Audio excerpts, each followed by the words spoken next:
اهلا بكم. لو اعصابك ضعيفة وعايز حاجة مقوية للاعصاب وتخلي اعصابك حديد، لو عايز حاجة منشط جنسي طبيعي بديل للفيجات او المنشطات بصفة عامة، لو انت بتلعب في الجيم وعايز حاجة مقويات للاعصاب علشان تشيل اوزان تقيلة، يبقى الفيديو ده ليكم. جايب لكم النهاردة اقوى حاجة مقوية للاعصاب بعيد عن الحقن وبعيد عن الاقراص. لكن الاول انزل دوس على زر الاعجاب واشترك في القناة علشان يوصلك كل جديد. يلا بينا نبدأ الفيديو.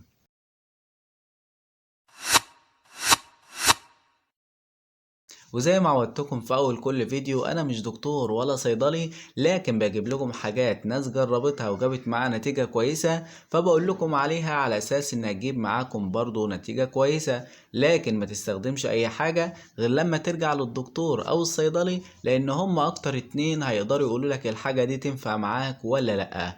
النهاردة بقى جايب لكم حاجة اسمها ميثايل تكنو. مثال التكنو ده حاجة مقوية للأعصاب، قوية جدا ومفعولها مفعول السحر. وميزة المثال التكنو إن هي بعيدة عن الحقن بالنسبة للناس اللي بتخاف من الحقن، وبعيدة عن الأقراص للناس اللي هي بتخاف من الأقراص لحسن تتعب معدتها ولا حاجة. طب هي عبارة عن إيه؟ لو فتحت المثال تكنو كده، هي العلبة عامة بتكون متكونة من 30 لزقة. لزقة يعني ايه؟ هتلاقي واحدة زي كده جوه العلبة فيها 30 واحدة بنفس الشكل ده. حضرتك بتفتحها من فوق كده، بتيجي فاتحها كده، بتلاقي فيها لزقة صغيرة زي ما حضرتك شايف كده. اللزقة دي بتبقى حاجة كده ضعيفة، بتحطها على لسانك بتدوب في الوقت والحال، يعني مجرد لحظات وبتلاقيها دابت في بقك بسرعة شديدة جدا. ميزة زي ما قلت لحضراتكم المثال تكنو ان هي مقوية للاعصاب، قوية جدا جدا جدا. بتاخد منها واحدة بس يوميا، يا اما بعد الفطار او بعد الغداء. مثال تكنو بتشتغل كمقوي للأعصاب لو حضرتك بتلعب حديد وعايز حاجة تقوي من أعصابك وتشيل بيها أوزان أكتر.